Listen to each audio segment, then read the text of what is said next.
KP Narayan ने बताया है कि समाचार जो है तभी क्या है ये लोगों में रुचि को उत्पन्न करती है, जिज्ञासा को उत्पन्न करती है, जो ऐसी भाषाओं से, ऐसे शब्दों से सजाकर जो कि सभी को बहुत ज्यादा ही आकर्षित करे, उसका सही पूरा निष्पक्ष विवरण ठीक समय पर देना ही समाचार कहलाता है।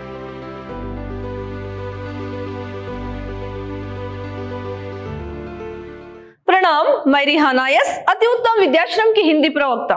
मेरे सेकेंड सेमेस्टर के जितने भी बीकॉम के विद्यार्थी हैं, आज मैं आपको समाचार जो लेखन कला है इसके बारे में जानकारी दूंगी।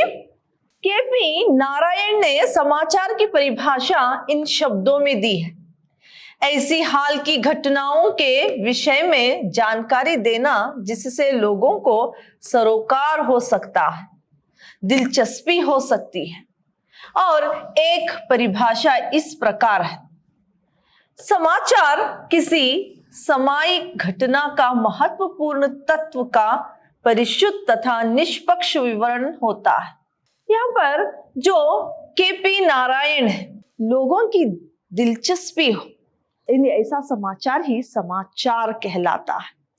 फिर आगे और एक परिभाषा इसके अंतर्गत आती है कि जो यानी सामयिक घटना का महत्वपूर्ण तत्वों का परिशुद्ध तथा निष्पक्ष विवरण होता है।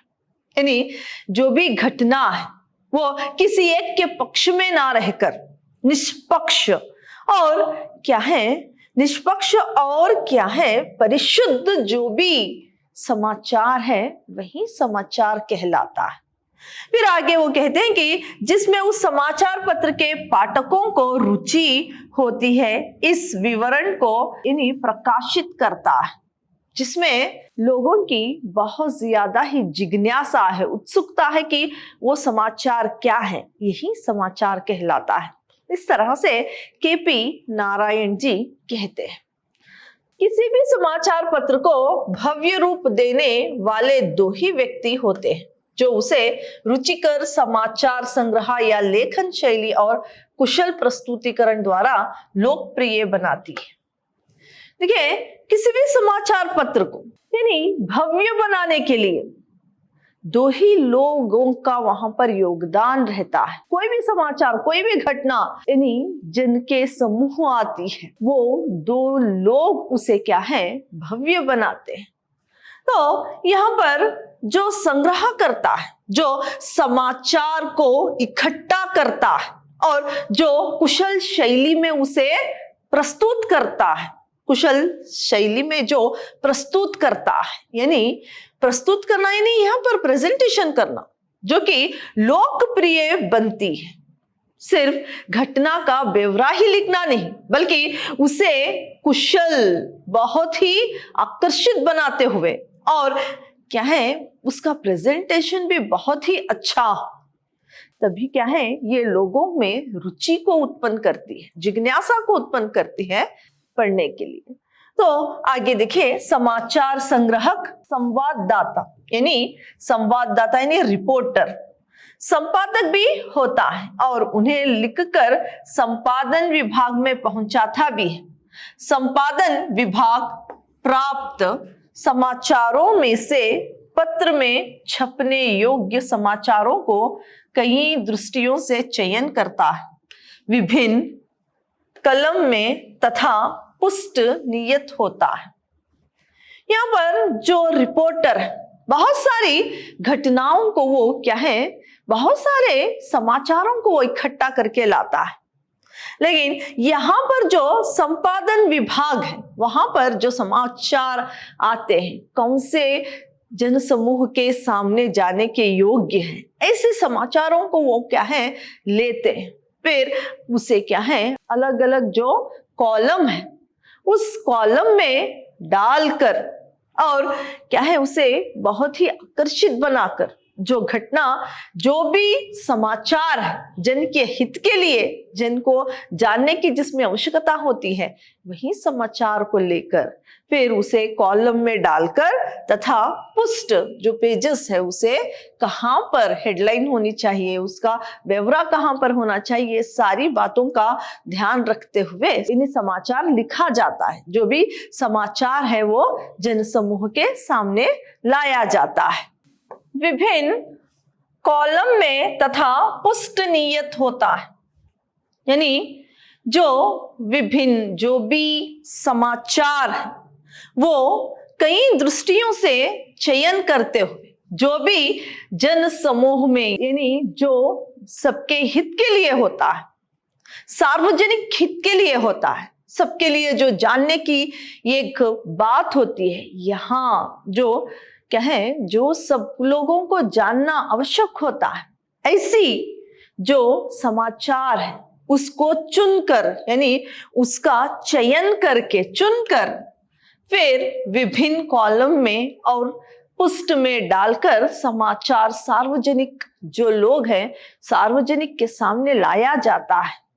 ये क्या है, इसी तरह का समाचार जो है सभी को आकर्षित करता है। समाचार पत्र में सबसे महत्वपूर्ण बात यह होती है कि संवाददाता समाचार को अपेक्षित सीमा तक ही छोटा या बड़ा लिखे। जो समाचार पत्र में सबसे महत्वपूर्ण बात यह है कि जो रिपोर्टर है, जो भी घटना लेकर आता है, अपेक्षित जो है यानी एक्सपेक्टेड जो होता है, यानी अपेक्षित एक्सपेक्टेड सीमा तक ही छोटा या बड़ा लिखे। जो भी घटना है उसे छोटा या बड़ा करके एक सीमा के अंतर्गत उसे लिखे। फिर समाचार तत्कालीन रूप से सरल भाषा में लिखे जिसकी शैली सरल और रुचिकर हो। देखिए, और जो समाचार है सभी के सम्मुख जो सार्वजनिक हित के लिए होता है, सभी को जानने की जिसमें जिज्ञासा होती है, उसकी भाषा बहुत ही सरल भाषा में हो, ना कि जटिल भाषा में, यानी जो पढ़कर समझने में बहुत ही मुश्किल हो, ऐसा बिल्कुल नहीं होना चाहिए। सरल भाषा में ही समाचार पत्र लिखना चाहिए, क्योंकि आम लोगों को जो भाषा आती है बोलचाली भाषा में ही। आगे, जिसकी शैली सरल रुचिकर हो, सिर्फ सरल ही भाषा में नहीं, ऐसे शब्दों का प्रयोग करे कि वो पढ़ने में सभी की जिज्ञासा को, सबकी रुचि को बढ़ा दे। आगे देखिए, समाचार संग्रहण समाचार लेखन की पहली सीढ़ी होती है। यानी वर्तमान में समाचार संग्रहण कार्य बड़ा जटिल है और रोचक होते हुए भी बड़ा दुस्साहसिक भी है। यानी जो समाचार इकट्ठा करना, यही कार्य क्या है, बहुत ही यानी जटिल, बहुत कठिन है। और समाचार इकट्ठा करना ही ये प्रथम क्या है, प्रथम कार्य है जो समाचार लेखन की प्रथम सीढ़ी होती है। समाचार को इकट्ठा करना ही समाचार लेखन की पहली सीढ़ी होती है। ये कार्य बहुत ही जटिल होता है। केपी नारायण के शब्दों में, नए समाचारों को यंत्रवत लिखने वाला व्यक्ति मात्र नहीं होता, बल्कि कला के व्यापक अर्थों में कलाकार होता है। केपी नारायण जी कहते हैं कि नए समाचारों को, जो भी नारायण के शब्दों में, नए समाचारों को यंत्रवत लिखना, जो घटना है उसे ऐसे ही लिख डालना ही क्या समाचार नहीं होता, बल्कि ऐसे शब्दों से यानी सजाकर वो घटना को प्रस्तुत करे जो सभी के जिज्ञासा का एक आधार हो। ये क्या है, वो समाचार जो लिखता है वो कलाकार भी है, इस तरह से कहते हैं। आगे कह रहे हैं कि समाचार लेखन का सबसे महत्वपूर्ण तत्व है उसकी सभ्यता तथा सामायिकता, अर्थात यह आवश्यक है कि समाचार सत्य हो तथा सामायिक हो। समाचार लेखन का सबसे महत्वपूर्ण तत्व सबसे महत्वपूर्ण तत्व होता है उसकी सभ्यता और सामायिकता। फिर क्या है, अतः यह आवश्यक है कि समाचार सत्य हो। जो भी समाचार, जो भी घटना का जो सार्वजनिक पढ़ रही है वो घटना सत्य हो, जो समाचार आ रहा है वो सत्य हो। और ये क्या है, ये समाचार जो है सभी के सम्मुख जो आता है घटना सत्य हो, ऐसा समाचार लिखना चाहिए। अंबिका प्रसाद वाजपेयी का अभिप्राय। ये मत है, अंबिका प्रसाद वाजपेयी प्रत्येक घटना को समाचार नहीं मानते।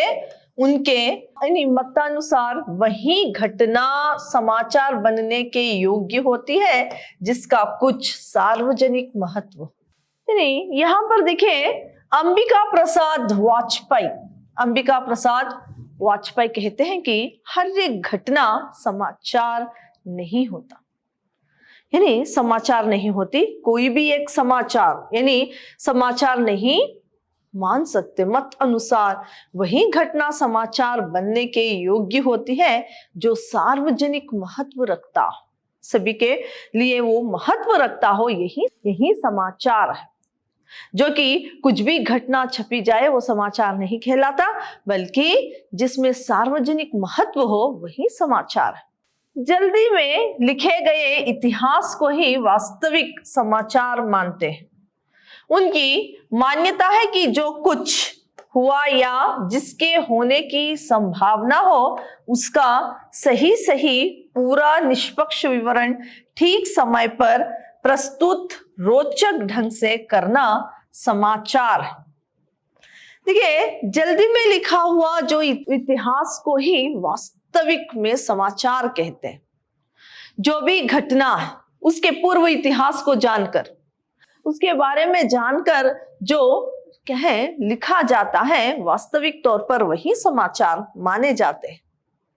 यानी उनकी मान्यता है कि जो कुछ हुआ या जिसके होने की संभावना हो उसका सही पूरा निष्पक्ष विवरण ठीक समय पर देना ही समाचार कहलाता है। ठीक समय पर प्रस्तुत और रोचक तौर पर जो प्रस्तुत करते हैं वही समाचार है। पहले तो जो घटना या जो भी समाचार आ रहे हैं उसके इतिहास को जानकर और जल्दी से ही, बहुत जल्दी ही जो समाचार सार्वजनिक के सामने सम्मुख लाना, जो कि किसी पक्ष में नहीं होता और सत्य होता है। जो भी समाचार सत्य होता है और उसका निष्पक्ष विवरण होता है ठीक समय पर, और क्या है ये रोचक बनकर जो सभी के सामने आती है वही समाचार है। यहाँ पर समाचार पत्र में निम्नलिखित विशेषताएं होनी चाहिए। विशेषताओं के बारे में बताया है। पहले, घटना की सत्यता। जो भी घटना रिपोर्टर इकट्ठा करके लाता है वो क्या है, घटना सत्य हो और उसका पूरा विवरण हो। घटना की सामायिक संप्रेक्षणीयता। देखिए, जो भी घटना घटी है उसका क्या है, समान रूप से, जो बहुत ही संक्षिप्त में समान रूप से जो सूचना भेजी जाती है, यानी जो भी समान रूप से सूचना भेजना भी इसकी विशेषता है। आगे है जन अभिरुचि के अनुकूलन रोचकता। और जो है समाचार पत्र की विशेषता ये भी है कि वो क्या है, जन की अभिरुचि के अनुसार, जो जनता की अभिरुचि जिसमें हो ऐसी अभिरुचि के अनुकूलन रोचक होना चाहिए। यानी वो जो समाचार सभी को जिज्ञासा, रुचि पैदा करे, ऐसा समाचार जो है वो समाचार पत्र की विशेषता है। अतः समाचारों का प्रस्तुतिकरण यदि लेखन कला के आधार पर ही होता है तो समाचार को रोचक बनाने का दायित्व निश्चित रूप से समाचार लेखन और उसकी शैली का है। समाचार जो प्रेजेंटेशन है, प्रस्तुतिकरण है, प्रस्तुतिकरण प्रेजेंटेशन यदि लेखन कला के आधार पर होता हो तो समाचार को रोचक बनाने का जो निश्चित रूप होता है, जिसका दायित्व निश्चित रूप से समाचार लेखन का जो निश्चित रूप है, समाचार की शैली ही होती है। लिखने की जो शैली है वही होती है। जिन घटनाओं में सबसे अधिक दुख साहसिकता, असंभविकता या गोपनीयता, अनावरण तत्व होता है, वो उसके समाचार को सबसे अधिक औत्सुक्य का आधार दे देती है। जैसे महान व्यक्तियों के गोपनीय आचरण कभी कभी प्रकट हो जाते हैं तो विश्वव्यापी समाचार बन जाते हैं। जिन घटनाओं, जो भी समाचार जन के सम्मुख आता है, जिन घटनाओं में जो भी लोगों के गोपनीय यानी जो रहस्य होते हैं, वो क्या है, वो रहस्य जिसका पर्दाफाश होकर सभी के सामने आता है, ऐसे समाचार सभी के लिए रोचक होते हैं। उदाहरण के तौर पर किसी नेता का रहस्य क्या है, सभी के सामने प्रकट हो जाने पर सभी लोगों की जिज्ञासा क्या है उसमें पड़ जाती है और वो जानने के इच्छुक हो जाते हैं। फिर क्या है, ऐसा समाचार जो है, ऐसा जो कि क्या है, जिसका रहस्य जो भी व्यक्ति यानी महान व्यक्ति के गोपनीय आचरण कभी कभी प्रकट जब हो जाते हैं तो वो विश्वव्यापी हो जाता है, यानी सभी लोगों की जिज्ञासा को बढ़ा देता है। ये भी क्या है, समाचार पत्र जो है उसकी विशेषता है। सफल समाचार लेखन के लिए निम्नलिखित अंगों का भी ध्यान रखना चाहिए। एक समाचार पत्र सफल हो तो उसे निम्नलिखित बातों पर ध्यान रखना आवश्यक है। तो पहले देखिए, शीर्षक, टाइटल ऐसा होना चाहिए कि वो पाठकों को समाचार पढ़ने के लिए प्रेरित करे। पहले जो हेडलाइंस दी जाती है, जो टाइटल दिया जाता है एक घटना का या कोई एक समाचार हो, उसकी जो शीर्षक होता है, जो टाइटल होता है, वो ऐसा आकर्षित हो कि सिर्फ टाइटल पढ़ने से ही सभी की जिज्ञासा पड़े कि वो उस घटना को पढ़े या उस समाचार को पढ़े। ये क्या है, ये एक अंग है समाचार पत्र का। अमुक समाचार की पूर्णता की भूमिका अमुक में ही स्थापित कर दी जाती है। जैसे किसी घटना का स्थान, समय, घटना का मुख्य पात्र तथा प्रकृति के साथ क्यों और क्या किया। देखिए यहाँ पर जो अमुक यानी जो प्रारंभिक जो समाचार होता है, अमुक जो प्रारंभिक या पूर्व समाचार होता है, वो क्या है, मुख्य समाचार की पूर्णता की भूमि यानी जो प्रारंभिक घटना घटी है वो कहाँ, किस समय और क्यों, किस लिए, कैसे, ये सारी बातों का जो भी समाचार है, जो भी घटना है, वो प्रारंभ किस तरह से हुआ, क्यों हुआ, कैसे हुआ, इस सारी बातों की जानकारी क्या है, समाचार पत्र में होनी चाहिए। और यहाँ पर देखिए कि इन्हीं उदाहरण के तौर पर कोई घटना घटी है तो किस स्थान पर घटी है, उस स्थान का नाम संक्षिप्त में होना चाहिए और किस समय में घटी है, ये मुख्य पात्र का प्रकृति के साथ क्या है, ये घटना क्यों घटी, किस लिए घटी, इसका संबंध, जो घटना घटी है उस पात्रों के साथ इसका संबंध क्या है, ये सारी बातों का जो जानकारी है वो भी क्या है, समाचार पत्र में होना चाहिए। ये भी एक अंग है। विवरण, पूरी घटना को संक्षेप में वर्णन करना विवरण कहा जाता है। जो भी घटना घटी है बहुत ही संक्षिप्त में, सरल भाषा में, घटना का जो भी प्रारंभ हुआ और उसका अंत क्या है, ये सारी घटना का जो है विवरण क्या है, विवरण देना ही समाचार है। पूरा विवरण डिटेल से बताना ही समाचार है। ये भी एक समाचार पत्र का अंग है। आगे निष्कर्ष, घटना की अंतिम स्थिति को निष्कर्ष कहते हैं। संक्षेप में उस पर प्रकाश डालना चाहिए। सिर्फ घटना की जानकारी ही नहीं और किस समय हुई, क्यों हुई, जो घटना घटी है उस व्यक्ति का संबंध उस घटना से क्यों है, क्या है, ये सारी बातों के साथ साथ जो कंक्लूजन यानी निष्कर्ष यानी जो कंक्लूजन है वो क्या है, संक्षिप्त में होना चाहिए। संक्षिप्त में उसका कंक्लूजन भी होना चाहिए। फिर आगे देखिए, समाचार स्रोत यदि आवश्यक समझा जाए तो घटना की सूचना का स्रोत भी देना चाहिए। प्राय समाचार पत्रों में जहां से समाचार प्राप्त होता है वहां का संक्षिप्त नाम भी लिखा होता है। इनसे समझना चाहिए कि समाचार यह प्रेषण अमुक स्रोत द्वारा किया गया है। यदि आवश्यक समझा जाए तो जो घटना घटी है, जो कहीं पर कोई दुर्घटना या दुर्घटना घटी है तो वहां की सूचना देना, कहां पर घटी, किस जगह घटी, किस स्थान पर घटी है, उसका नाम भी संक्षिप्त में देना चाहिए। और जो उसका प्रारंभिक जो भी वो घटना घटी है तो उसका पूर्व, पहले उस घटना से संबंध क्या है, क्यों घटी है और इस घटना किस तरह से घटी है, इसका सारा विवरण देना चाहिए। वो सारा विवरण भी क्या है, देना चाहिए।